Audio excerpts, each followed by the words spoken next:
There are many ways to define what makes a great story.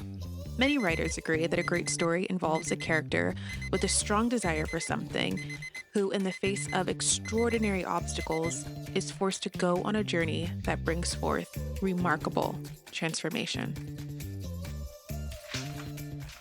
Good morning, Mr. Sunny. See you back here tomorrow. I've been on YouTube for a few years now. I've tried the beauty vlogging space. I've been vulnerable and sometimes overshared about hard seasons in my life. But I've spent the last few years just trying to figure out my creative voice and how I wanted to share the stories that live within me. I had a bit of an existential crisis when I turned 30, and I realized that I needed to get back to my childhood dream of storytelling. So that's where I'm at now. Allow me to reintroduce myself.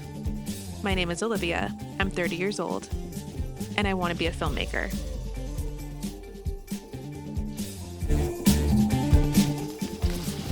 And I'm also a mom to 4 tiny humans. Nathan is my oldest, and he's 10. I had him when I was 20, and in many ways, we've grown up together. Shall I eat the cherry? So it's for eating. I'm never eating cherries again. That was disgusting. Like most preteens, he loves gaming.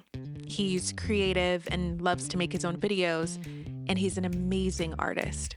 His teenage years are quickly approaching, and I'm learning how to connect with him. I was gonna ask her something, and then she was like, look at me. And then she was like, what? I do my best to make sure he feels seen and heard and like his voice matters, but I'm constantly wondering if I'm doing enough. Hi. Hi. Skylar is 6. He was diagnosed with autism when he was 4. He's non-speaking, but don't let that fool you because he communicates in so many different ways.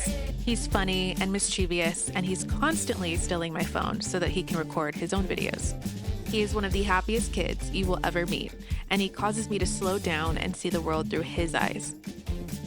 He has immense sleep and feeding issues that often leave us sleep-deprived and searching for answers. We spend every week in the car going to different therapists and doctors' offices, and I am constantly wondering if I'm doing enough. Zoe is 3, and being the only girl out of a family of brothers, she is as wild as they come.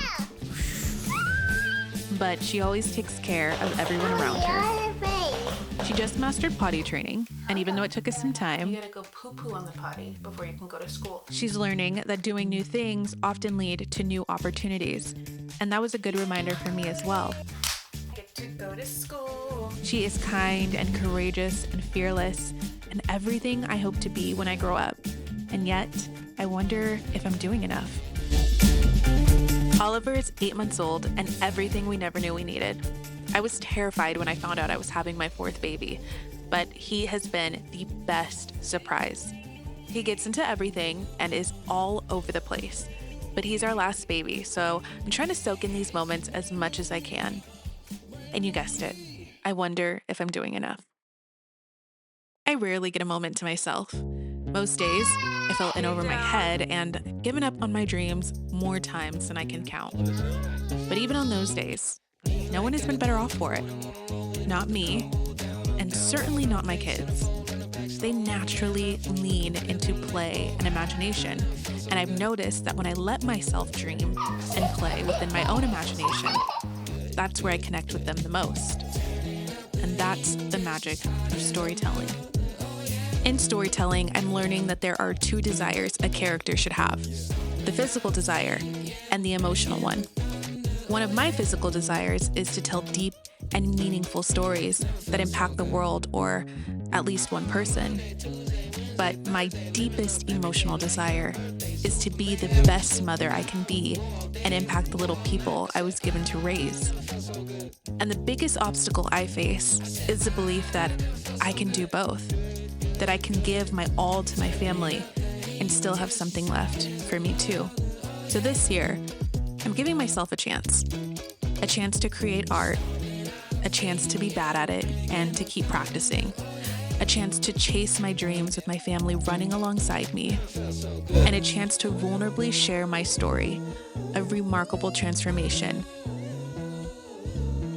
Because great stories don't happen when the character gets what they want. He was refusing to ride the bus this morning. Skylar, come on. It's hard. A great story is what happens in the in-between. You ready to go to What happens when they face the extraordinary obstacles and the decisions they make and the people they become in the midst of it. Never felt so good.